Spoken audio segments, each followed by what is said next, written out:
¿Listo? Bueno, pues buenas tardes nuevamente, compañeras, compañeros, compañeres.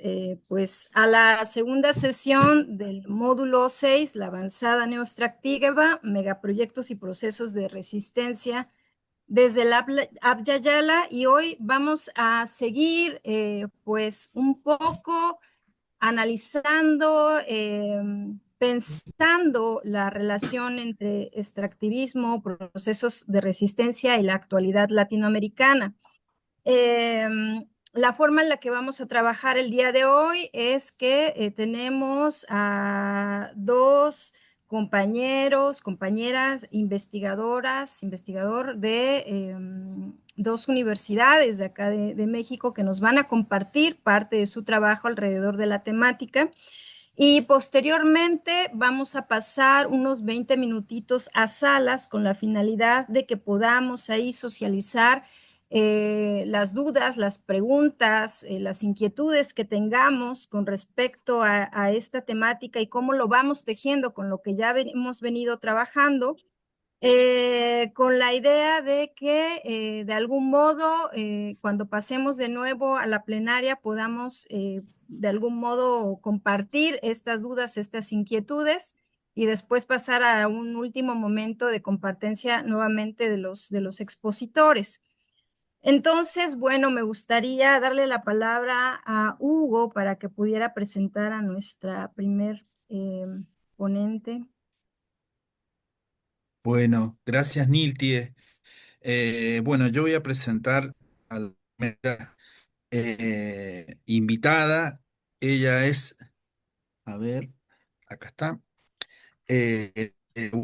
La verdad que un gusto, Noelia, lo mismo que Paulo Antonio, que te has tomado el tiempo, el compromiso y todo para venir a compartir con nosotros, con nosotras y a charlar, bueno, sobre todo en estos tiempos tan complejos. Bueno, la próxima invitada es doctora en Ciencias Sociales con especialidad en Sociedad y Territorio por la Universidad Autónoma Metropolitana de Xochimilco, miembro del Sistema Nacional de Investigaciones Nivel 1. Actualmente es profesora e investigadora de tiempo completo en el Centro Geo, Área Geopolítica y Territorio. De 2015 se ha desempeñado como profesora curricular en la Universidad Autónoma Metropolitana, licenciatura en Sociología, áreas de planeación y políticas metropolitanas, Sociología Urbana. Publicaciones recientes: extractivismo y megaproyectos de infraestructuras en el sur de México, el corredor multimodal interoceánico en el istmo de Tehuantepec, desastres naturales y ordenamiento del territorio. El caso de la ciudad rural sustentable de Chantenango, Chiapas. Noelia, si estás por ahí, gracias por venir y estar acá con nosotros y con nosotras. Te pasamos la palabra. Sí, por aquí estoy ya. Muchísimas gracias a todos, a todas.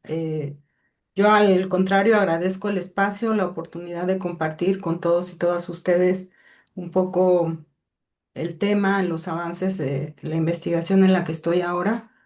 He trabajado los extractivismos, aunque lo que les voy a presentar hoy tiene que ver con una dimensión que hemos identificado, está muy, muy relacionada con los extractivismos, que es el tema de la violencia.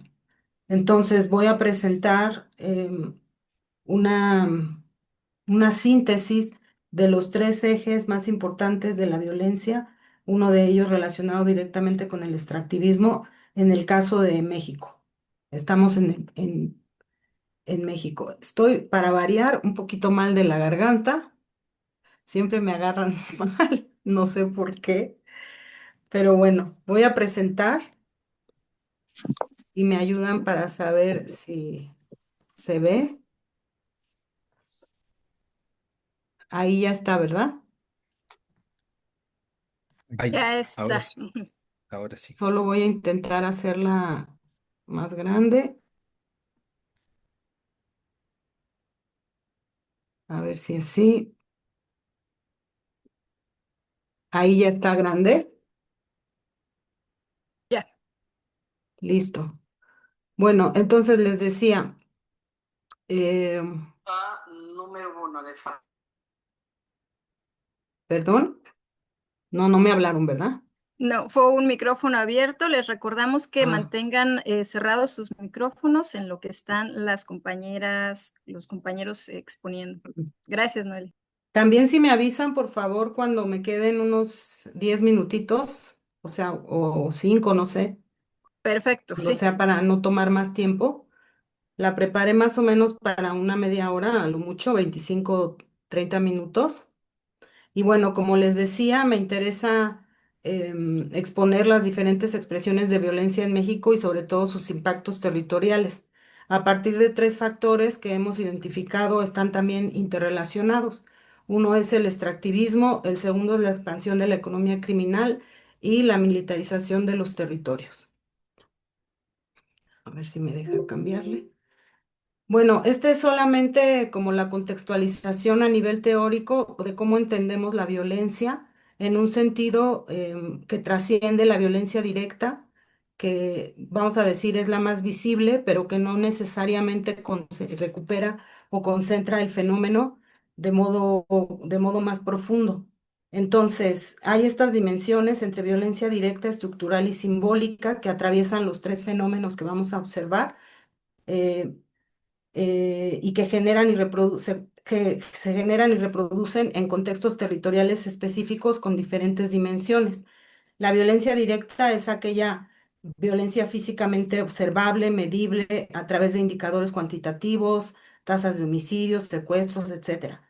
Pero también nos interesa mirar la violencia estructural que está embebida en estructuras sociales invisibles, pero con efectos muy profundos que se vinculan con la desigualdad, con la pobreza, perdón, y con la exclusión social.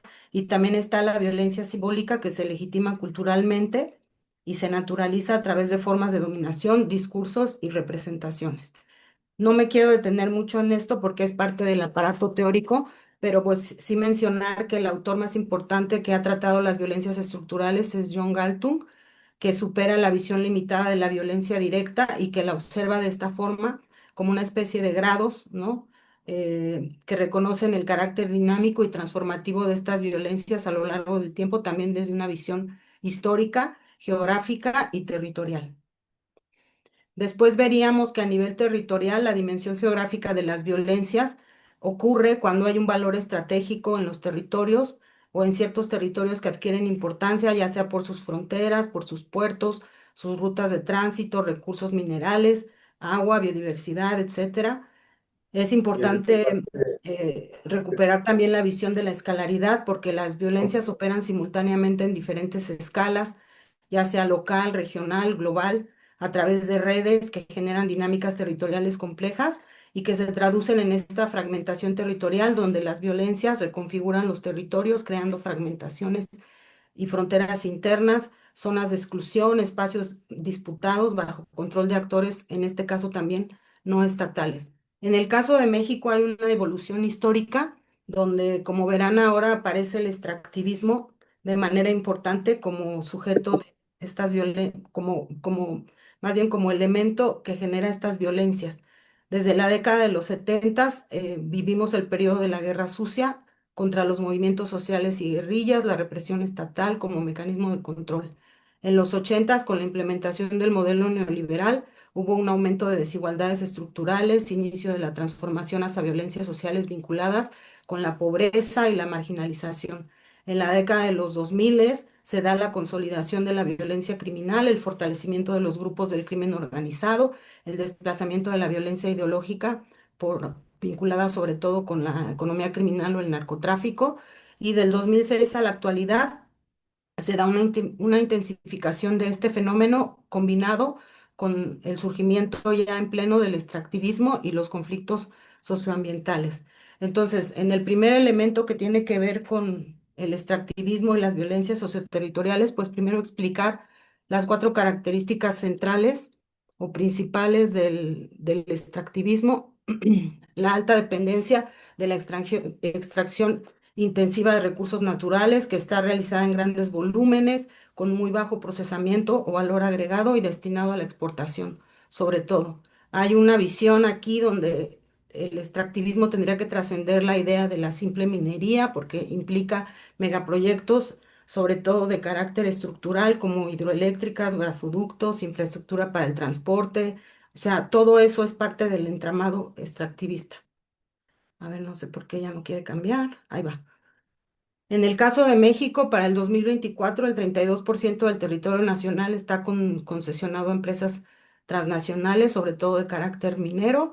Las concesiones se han otorgado por al menos 50 años, con posibilidad de renovarlas por otros 50 años más. Del total del territorio concesionado, el 15% se encuentra en territorios indígenas.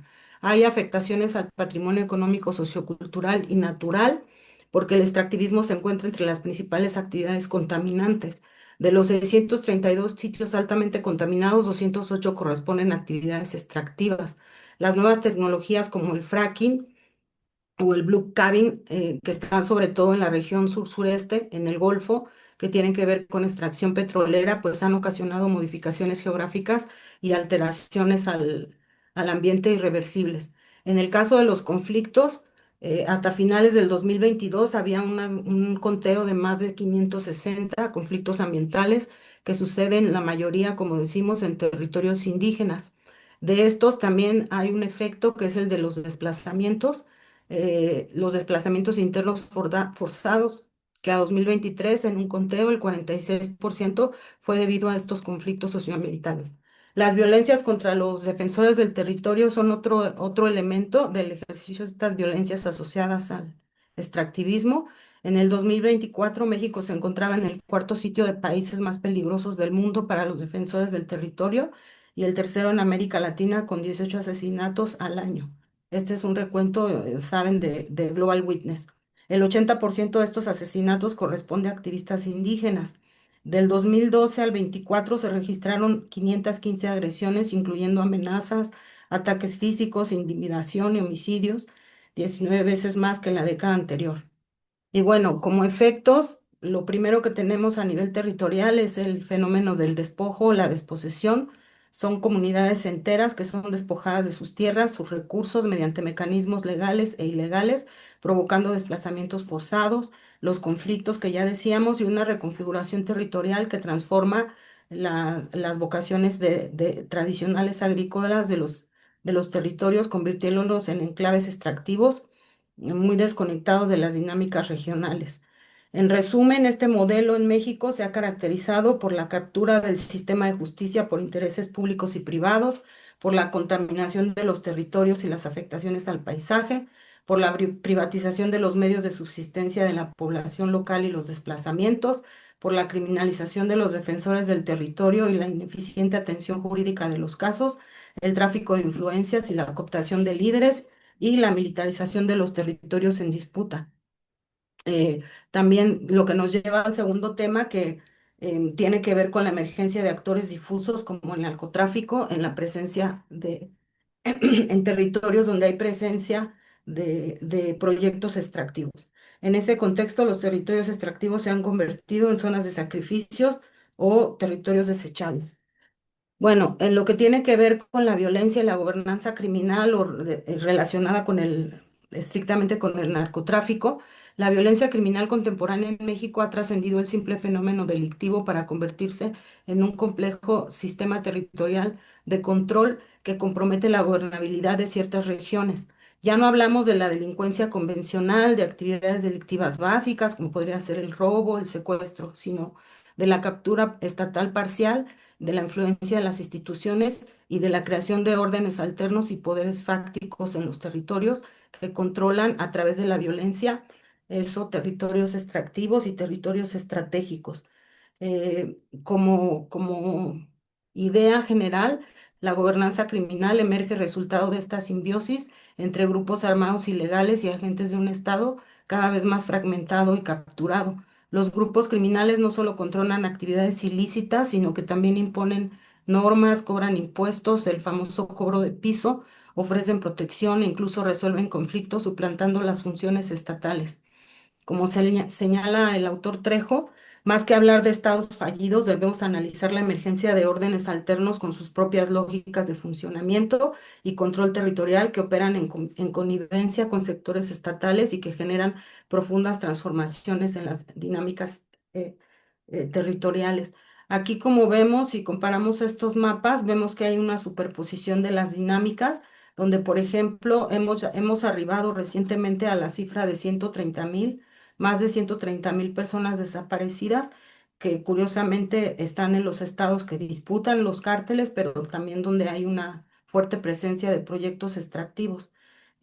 También tenemos una crisis en cuanto a fosas clandestinas. Hay un conteo que seguramente registra hay un subregistro más bien de este fenómeno de más de 5,000, perdón, 600 fosas en el país al 2024. Otra vez en territorios donde hay extracción, sobre todo lo que se ve en rojito, la parte del Golfo, que es lo que les decía, por el fracking y por el corredor hidroeléctrico. Los efectos territoriales de estas violencias y de la gobernanza criminal, pues son sobre todo la fragmentación territorial que se manifiesta con la creación de fronteras internas invisibles que delimitan zonas controladas por diferentes actores. También la superposición territorial que implica la coexistencia de estas capas de control ejercida por agentes eh, difusos, pero también estatales, criminales, empresariales que compiten o negocian por el dominio del espacio.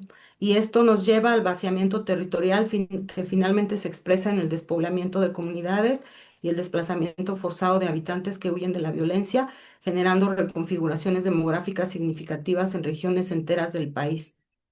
Esa es más o menos nuestra dinámica. Y por último, la militarización eh, que es en definición, digamos, para tratar de trascender esta visión que frecuentemente se identifica como una de las más visibles, con la presencia y desplazamiento del ejército patrullando las calles de las ciudades.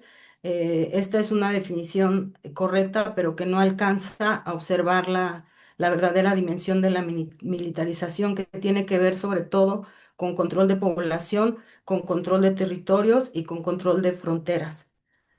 También con una construcción simbólica que incluye la creación de sentidos, el manejo de imaginarios, que en el caso de México está muy, muy asociado a la idea de seguridad o seguridad pública.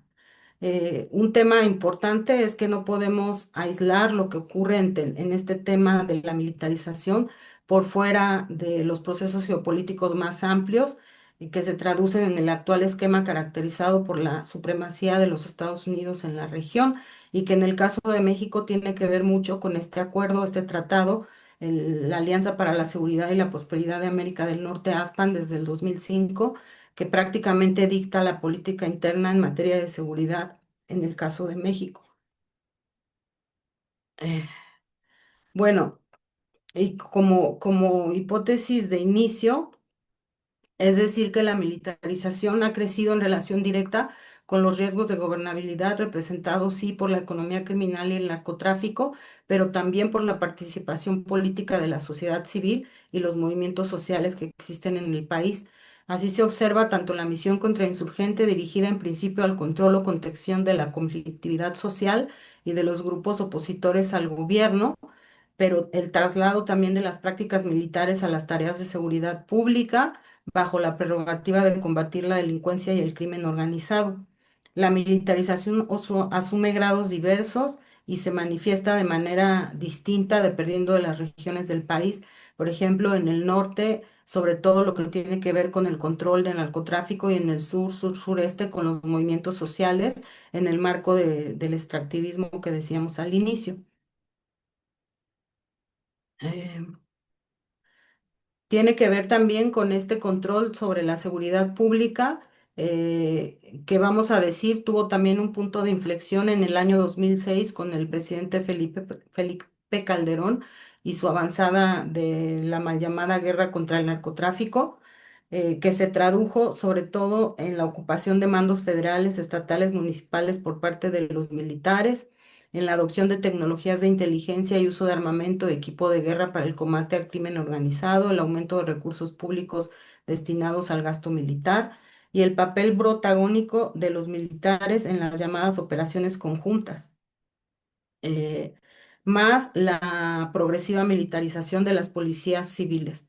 Esto ya es, a partir de aquí ya voy a ir cerrando y nada más muestro lo que ocurre con la militarización en el marco de la llamada Cuarta Transformación, que más que cambiar un poco la política de seguridad pública, lo que ha hecho es continuar, pero agregando incluso pues misiones civiles que no tendrían que pertenecer a los ejércitos o que no tendrían que ser ejercidas por los ejércitos. Se creó esta Guardia Nacional bajo el mando de la Secretaría de Seguridad Pública en el año 2019.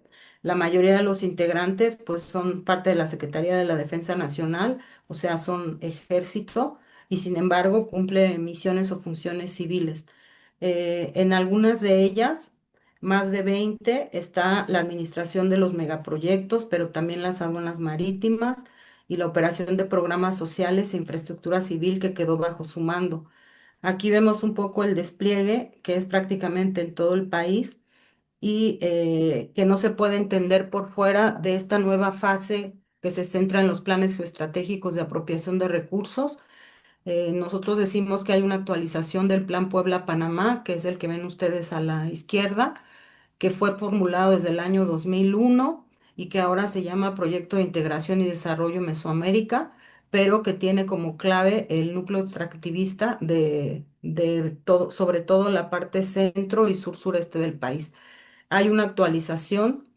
Aquí vemos cómo el plan integral de seguridad del Tren Maya y el plan integral de seguridad del Transísmico, que es este corte en el istmo de Tehuantepec, son parte de los programas prioritarios de de las Fuerzas Armadas, más el plan de migración de la frontera norte y sur, que es parte de la competencia de México, que tiene ahora la misión de detener a los migrantes que se dirigen al norte, ¿no? Y aquí un poco cómo se observa la militarización, ese cinturón que se crea en la parte del Istmo y del sur-sureste del país, que lo que va a crear es literalmente un cinturón.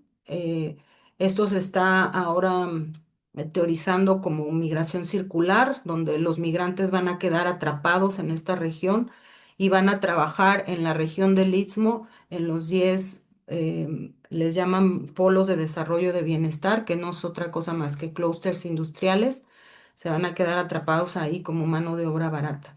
Entonces, es un poco mostrar la relación entre estos megaproyectos del Tren Maya, el transísmico y la relación con la militarización, porque las Fuerzas Armadas los están administrando, incluso están usufructuando con estas obras.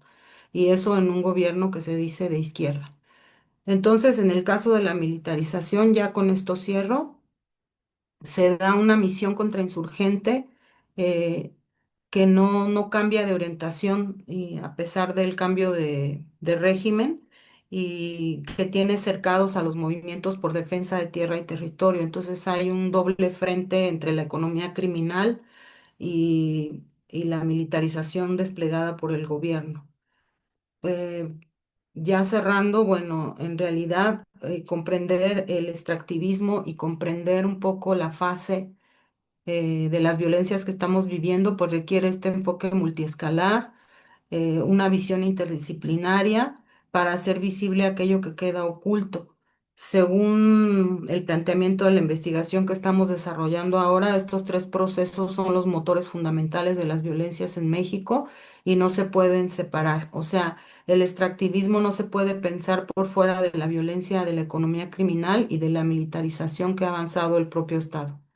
Eso sería todo. Muchísimas gracias. Gracias, Noelia, por estos datos tan interesantes, pero que además son un espejo para el resto de los países de América Latina, porque no son una estrategia excepcional, sino algo que se está repitiendo en varios lugares. Les voy a pedir que continúen haciendo sus apuntes, sus preguntas, sus debates, para que cuando nos vayamos a las salas se puedan compartir de manera concreta y así puedan haber más, digamos, un conjunto de participaciones representados en los voceros de estos grupos. Ahora vamos a presentar a nuestro segundo expositor. Él es Jorge Gastón Gutiérrez Roset Hernández, doctor en psicología, maestro en sociología y doctor en educación. profesor investigador de la Universidad de Guadalajara, México, coordinador del proyecto matriz Globalizando Resistencias, Localizando Alternativas, integrante de la red Psicología, Liberación y Pensamiento de Nuestro Americano también, miembro fundador del colectivo ecologista Jalisco, el colectivo ciudadano Pro Bosque Pedagógico del Agua y la comunidad ecologista de Occidente. Ha participado en diversas organizaciones y redes civiles como la Alianza Cívica, el Pacto de Grupos Ecologistas, la Red Mexicana de Acción Frente al Libre Comercio, el Foro Mexicano de la Sociedad Civil para el Medio Ambiente y el Desarrollo, la Alianza Social Continental y la Red Enlazando Alternativas entre México y la Unión Europea. Realiza actividades de investigación y formación, así como publicaciones diversas en campos como ecología política, psicología comunitaria, sustentabilidad integral, restauración forestal participativa, movimientos socioambientales y altermundistas, derechos humanos, organizaciones civiles y construcción de ciudadanía. Adelante, Jorge. Bien, pues muchas gracias antes que nada, por la oportunidad de participar en que nos dan en esta diplomatura. Gracias, Nilti, Hugo. Gracias a la doctora Noelia que me antecedió, que siento vamos muy en sintonía con lo que vamos a presentar ahorita. En mi caso, lo vamos a enfocar de una manera más amplia a nivel de región de América Latina y precisamente en el sentido de un abordaje, político y económico más amplio, pero partiendo de este compartir de la doctora Noelia que nos sitúa muy bien como precedente. Ahorita voy a abrir la presentación. Ustedes me dicen si ya se tiene. Ya. ¿Ya? Muy bien, déjenme ver. Ay, pero no corre la presentación, se quedó fijo.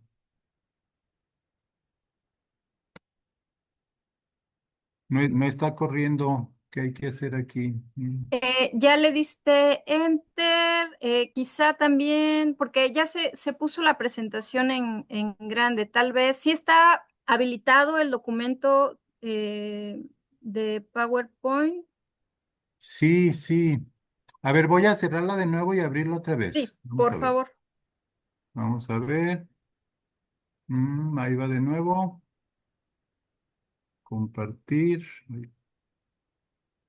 Tal vez tú tienes que irte a la presentación, Jorge, y desde ahí darle cambiar para que vaya Ah, avanzando. Y A nosotros ver, vamos a vamos hacer eso. diciendo cuando vaya a Entonces, cambiar. ok.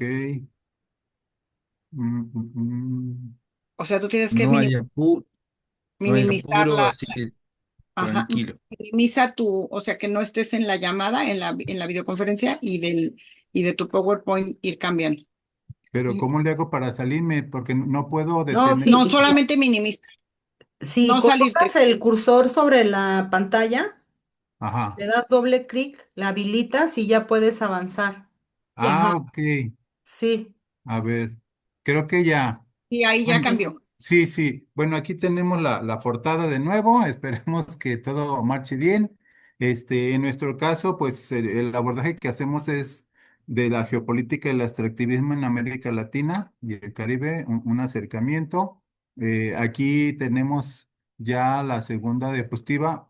Pues son simplemente, sin atender en detalle esto, algunos de los elementos o fundamentos orientadores que estamos tomando en consideración en este trabajo que hemos estado haciendo. Obviamente, psicología de la liberación, psicología política, psicología comunitaria, geopolítica y economía política, muy importante para esta presentación, al igual que la ecología política. Y bueno, dentro de las perspectivas que enseguida mencionamos, desde el Gran Sur Global, epistemología del sur, perspectiva de colonial intercultural, socioambiental de género y de derechos humanos, y derechos de la naturaleza. Un primer punto que nos interesa comentar radica precisamente en la manera en que se puede entender el extractivismo. No me quiero detener mucho en esto, pero creo que sí es importante resaltar algunas cosas. Este concepto lo he venido trabajando durante un tiempo y bueno, lo que planteamos es que desde las dinámicas propias de la racionalidad económica capitalista, y en la búsqueda de dar continuidad a los procesos de acumulación de capital, se configuran acciones de supuesto desarrollo o modernización a través de planes, programas, proyectos, ya sea productivos o de infraestructura, que usualmente se consideran o se denominan como proyectos de desarrollo y que se concretan a través de megaproyectos que muchos se han mencionado, la doctora Noelia lo hace en presentaciones anteriores también, ¿sí? Energía, almacenamiento de agua, minería, muy importante sobre todo, desde metales preciosos hasta minerales críticos, corredores industriales y de transporte. Zonas de explotación y traslado de hidrocarburos, corredores turísticos, también en el plano urbano, proyectos inmobiliarios gentrificadores, y muy importante, pues proyectos agroindustriales, pecuarios, forestales y pesqueros, ¿no? Todo esto se traduce pues en dinámicas extractivistas depredadoras y de despojo de tierras y territorios, así como en procesos de violencia institucional, violencia de Estado, estructural, etcétera, con sus impactos diversos que esto genera en pueblos y territorios afectados, ¿sí? Este extractivismo se asocia a otras expresiones de extractivismo, como lo es el académico, el espiritual, que también se da mucho manipulación y degradación de espacios sagrados, cosmogonías, cómo se hace apropiamiento se comercializa o se mercantilizan rituales, plantas y demás, al igual que el extractivismo científico-tecnológico a través de el plagio de prácticas y procesos tradicionales en el campo, semillas, plantas medicinales, alimentos, etcétera, ¿sí? Y bueno, ya redundando un poco, estas prácticas extractivistas también se pueden vincular con guerras, conflictos armados, masacres, genocidios, represión, tortura, desapariciones, desplazamiento forzado y migraciones, así como desastres y catástrofes, entre comillas, naturales, más inducidas como tecnológicas, y otra serie de problemas socioambientales que están generando muchísimos problemas. Y esto, en esa alianza que ya mencionaba la doctora Noelia, que se puede dar entre estados autoritarios ligados a sectores del capital e incluyendo también el crimen organizado. Un segundo punto que quiero resaltar también, hacer un repaso histórico lo más breve posible de fases históricas de acumulación del capital, no etapas fijas en un continuum único y rígido, sino puede haber una diversidad de variaciones, traslapamientos y demás, pero sí es importante desde mi punto de vista identificar cómo históricamente se da lo que yo llamaría primeramente una fase extractivista mercantil, precisamente desde los tiempos de las invasiones y la colonización, en donde predomina mucho la explotación de recursos o medios de la naturaleza y de seres humanos, y se va cimentando lo que se da en llamar luego el sector primario de la economía. Y vamos, tenemos una temporalidad ahí que va más o menos del siglo XV al siglo XVIII, en donde esto se presenta.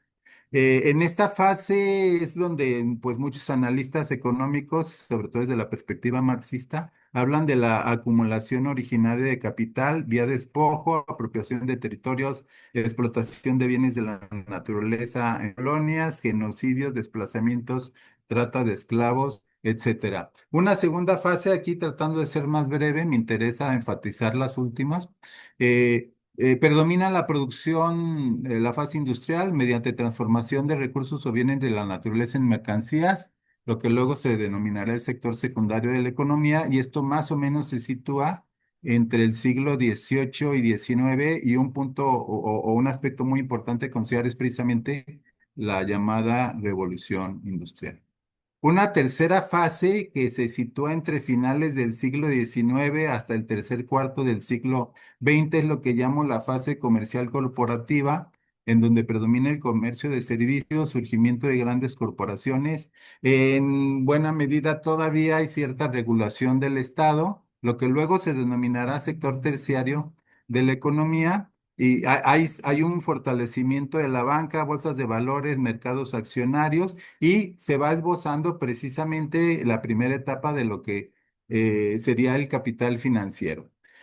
Una cuarta fase que subdivido ahorita en varios aspectos, pero bueno, es la fase neoliberal, que se da sobre todo de inicios de los 80 en adelante, en donde predomina el flujo de capital financiero abstracto, plástico, virtual, control de grandes corporaciones transnacionales, adelgazamiento y desregulación del Estado, la triple alianza entre el grupo de los 7 corporaciones transnacionales y organismos financieros internacionales, se da una proliferación de tratados y acuerdos de liberación comercial, financiera y de servicios que benefician esta triple alianza.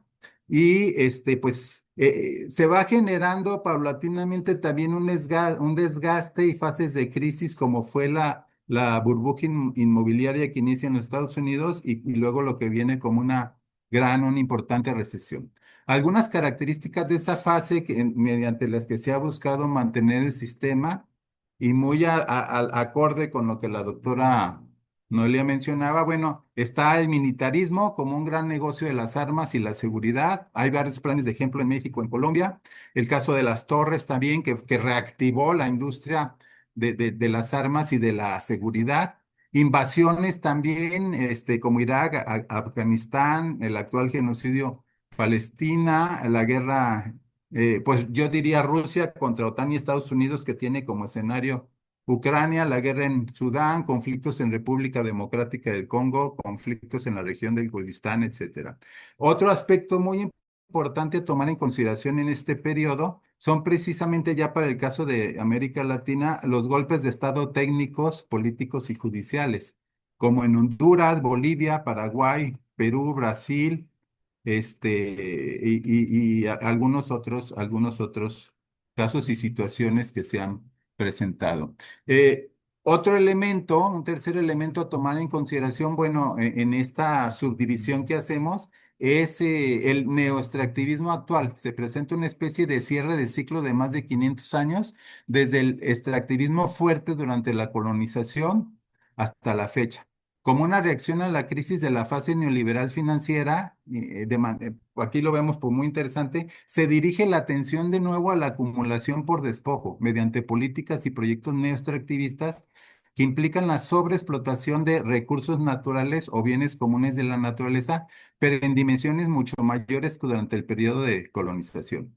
Aquí vemos también extractivismo corporativo, neoextractivismo de Estado, a la vez que la disputa económica por bloques, como puede ser Estados Unidos, Unión Europea, China, Rusia, el conjunto de los BRICS, entre otros de los más importantes, ¿no? Y un elemento que agregamos de manera más reciente, pues sería lo que denominamos el neoliberalismo proteccionista y libertario, paradójicamente como parte de un mismo proceso, porque algunos dicen es que ya se pasa del neoliberalismo al proteccionismo. Ambas son expresiones o manifestaciones de un mismo proceso. En todo caso, esta parte proteccionista y libertaria es mucho más crudo, mucho más cruenta, para no decirlo pues de otra manera, ¿no? Entonces, es un periodo en pleno proceso. Aquí se da la búsqueda de hegemonía unipolar mediante control desde núcleos de poder político, económico y bélico, como Estados Unidos, Israel, Unión Europea y demás. Los aranceles, las invasiones, los genocidios, las expoliaciones y despojos, un incremento en situaciones de violación de derechos humanos y derecho humanitario asociado precisamente a guerras, conflictos y genocidios, la profundización de extractivismos, desigualdades e injusticia.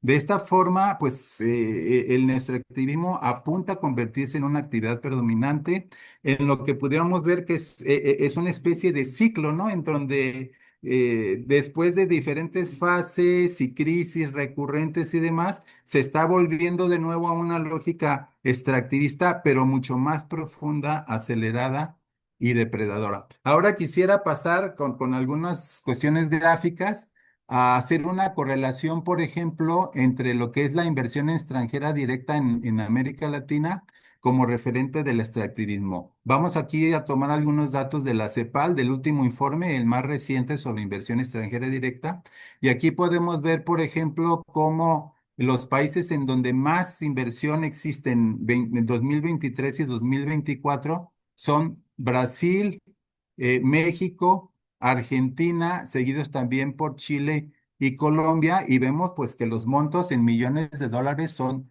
bastante considerables, ¿sí? En este otro gráfico lo que vemos es la distribución de entradas de inversión extranjera por países o regiones.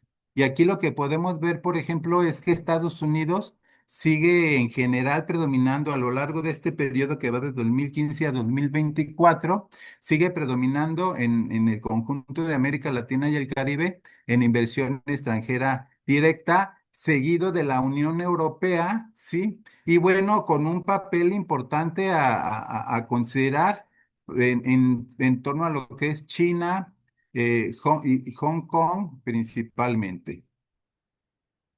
En este caso, estamos viendo procesos de fusiones y adquisiciones transfronterizas también de capitales, de empresas y demás. Y aquí podemos ver, de acuerdo a esa periodización que se hace entre el 2005 y 2024, pues algo que reitera lo que acabamos de decir. O sea, Estados Unidos va a la cabeza, seguido de Unión Europea, pero aquí también se ve una predominancia importante de Canadá, seguido pues de Reino Unido, Australia, China y Japón, ¿sí? Este es un cuadro muy interesante en la región de América Latina y el Caribe. Las 20 operaciones principales también de fusión y adquisiciones transfronterizas se presentan en el mismo, en la primera columna a la izquierda, la empresa, el país de procedencia. En la segunda, cuáles son los países de destino de los activos y los montos, ¿no? Aquí algo interesante es que podemos ver cómo, por ejemplo, de las más importantes que viene de Arabia Saudita, está dedicado a minas, a minería, ¿sí? Encontramos otras, por ejemplo, del Reino Unido, dirigida a lo que es suministro de electricidad, gas y agua, o sea, sectores estratégicos. Ahí vemos varios, como ustedes pueden apreciar, varios que tienen que ver también con energía, con hidrocarburos, con minería, ¿sí? Con actividades de campo y demás. Entonces, esto es muy de llamar la atención asociándolo precisamente a lo que son lógicas y dinámicas extractivistas y por los impactos sociales y ambientales y las resistencias y las luchas que se están generando en torno a ello. Un cuadro más, en este caso vemos los proyectos que se están planteando que se plantean entre 2005 y 2024, también de inversión extranjera directa en el caso específico, ejemplo muy interesante de minerales críticos. Y podemos ver cómo de 2005 a 2024 va tomando cada vez más espacio el litio, ¿sí? El cobre, pues ha sido tradicionalmente un metal muy socorrido, pero podemos ver cómo en los últimos años el litio, como un mineral crítico estratégico, está tomando un lugar importante. ¿Mm? Los dos últimos cuadros con respecto a estos datos de la CEPAL, también anuncios o proyectos de inversión extranjera directa por países de destino. Reiteramos lo que mencionábamos al inicio. Los más importantes en esos términos son Brasil, México, Argentina, ahí está también Chile resaltando, entre otros.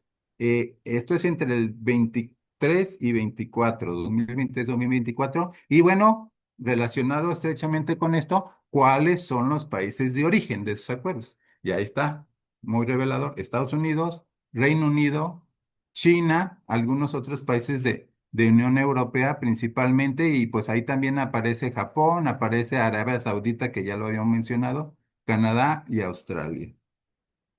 Y pues hacia dónde se dirigen esos proyectos. Y aquí podemos ver que en mayor medida tiene que ver con carbón, hidrocarburos, energía renovable, ¿sí? Sectores evidentemente estratégicos también. Y bueno, algunas otras partes importantes a tomar en consideración desde las lógicas extractivistas, metales, minerales críticos, entre otras cosas.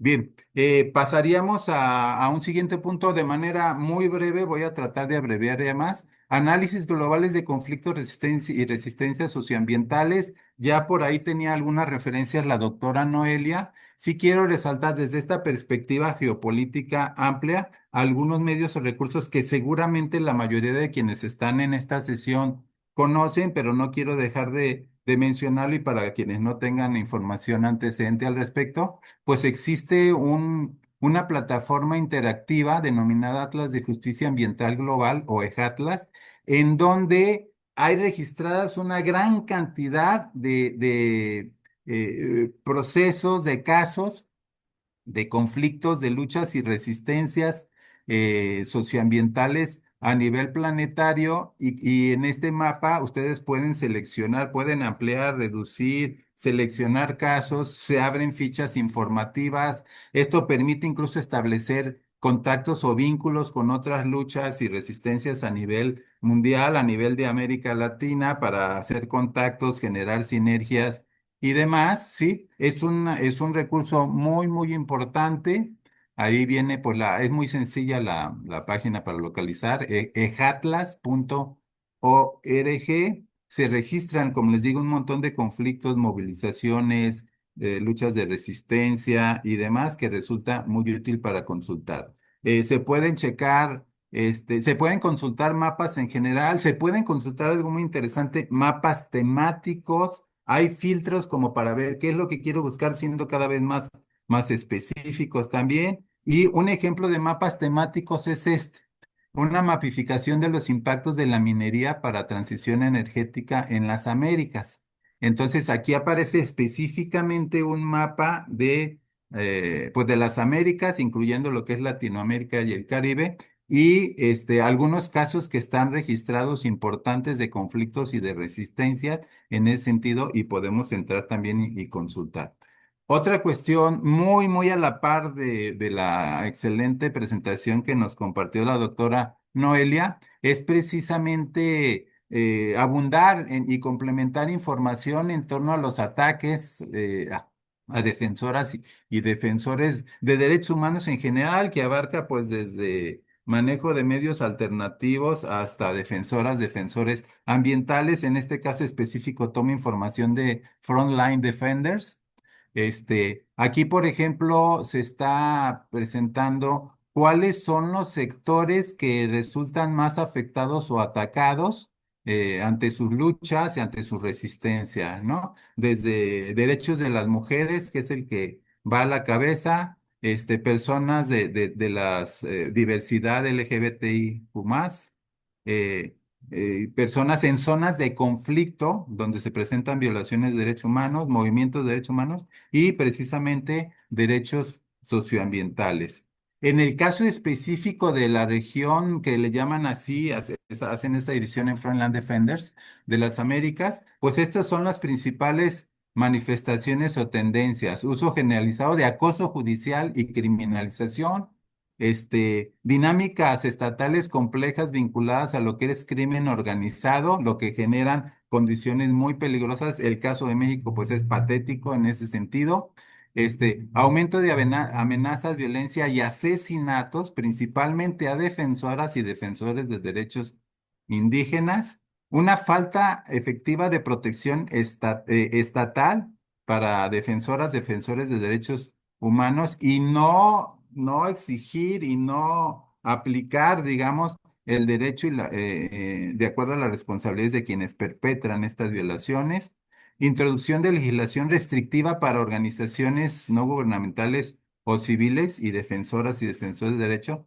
Y pues también el desarrollo de iniciativas nacionales y regionales, en la otra cara de la moneda, están generando una mayor esperanza de protección de defensores y derechos humanos, pero frente a todo lo anterior, o sea, es bastante lo que está sucediendo, pero no hay que dejar de lado, pues, que hay iniciativas, grupos, organizaciones, comunidades, redes que no se quedan cruzadas de brazos.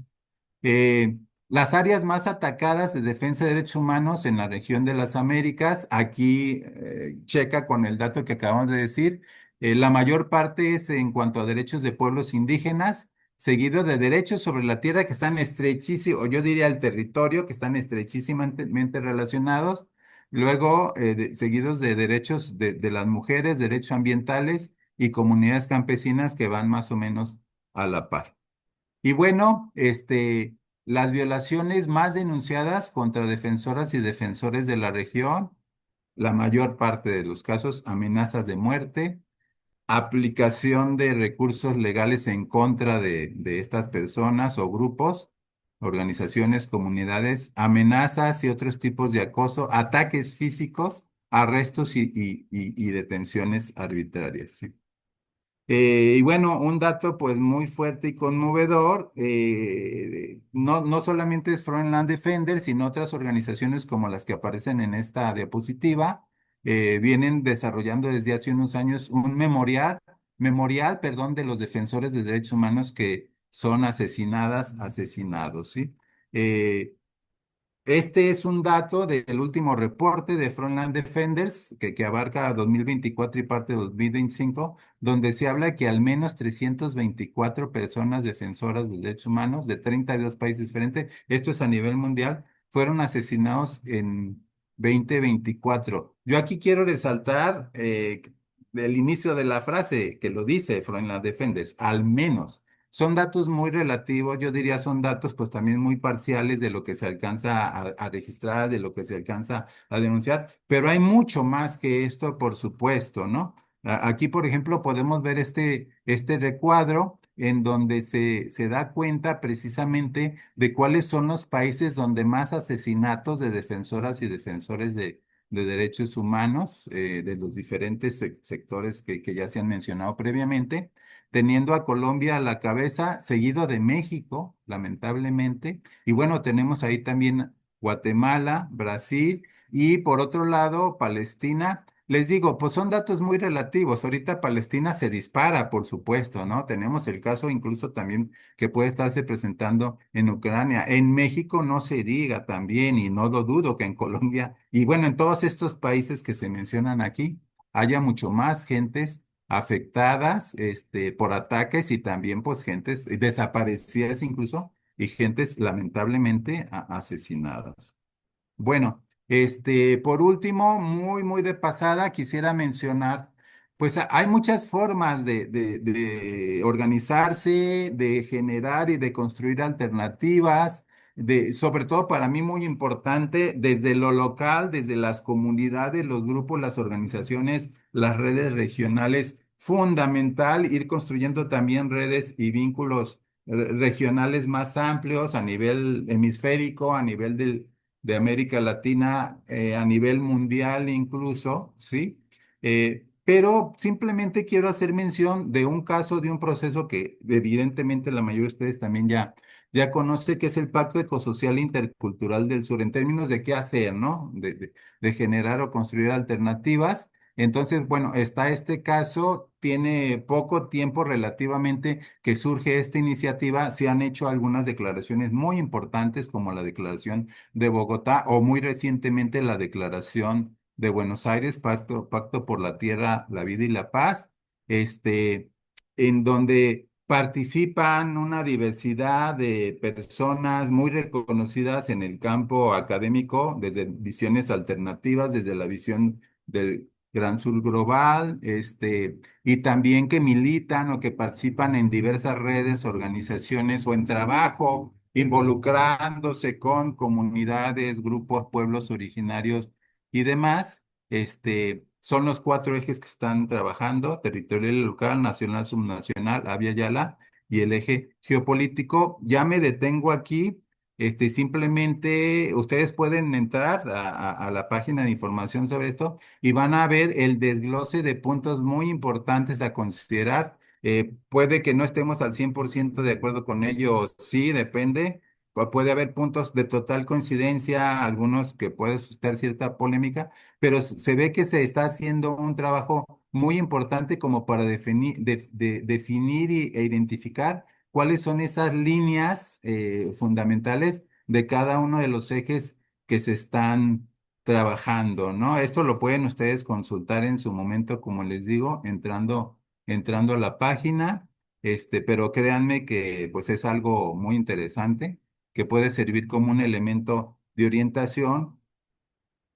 Sí, así lo digo, privilegiando sobre todo el trabajo desde los pueblos, desde las comunidades, desde los procesos de construcción de base y tratando pues de establecer esos vínculos en distintos planos y niveles.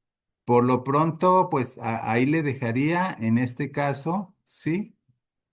Bueno, el tercer eje Yala creo que es muy importante también a tomar en consideración, ¿sí? Y cerramos pues con el tema de inicio, ¿no? Se requiere un enfoque y una perspectiva geopolítica de carácter estratégico que nos permite establecer el vínculo entre lo cotidiano y lo trascendente, entre lo local y regional y lo global. Y ahí quedaría entonces. Gracias. Gracias, muchas gracias, Jorge. Gracias, Noelia. Creo que nos han proporcionado bastantes datos que nos pueden clarificar esos debates que de repente traemos acerca de la relación entre Estado, capitalismo, imperialismo, colonialismo, etcétera. Procesos de resistencia, articulación, alternativas, transiciones, es decir, todos estos datos nos ayudan a caer en realidades. Y bueno, vamos a pasar a grupos un poco para que podamos en estos grupos empezar a intentar multiplicar las dudas, las preguntas y los debates que traemos para después expresarlos y que tanto Noelia como Gastón nos puedan dar una lectura, pero también si es que hubiera por ahí, por ejemplo, casos en donde ustedes tuvieran cercanos estos procesos de extractivismo que también pudieran compartirlos, porque sobre todo cuando estas realidades están pasando en los territorios, cambia completamente el entendimiento sobre estas cuestiones y también cómo los estados comienzan a participar alrededor de estos. Entonces le vamos a pedir a Rodrigo, bueno, en primera les voy a pedir que cuando entren a sala, por favor, designen a alguien como vocero que pueda ir anotando esas dudas, esas preguntas que de antemano ustedes espero ya hayan generado. Eh, y entonces para que después pasemos a la plenaria. Mientras tanto, Noelia como Jorge pueden ir revisando los comentarios que se hicieron en el chat para que también al regresar puedan ver estas dudas y estas preguntas que ustedes tuvieron. Entonces, Rodrigo, si podemos irnos a salas, ¿Ocho unos salas? ¿Por cuánto tiempo vamos a estar en sala? 20 minutos. Gracias.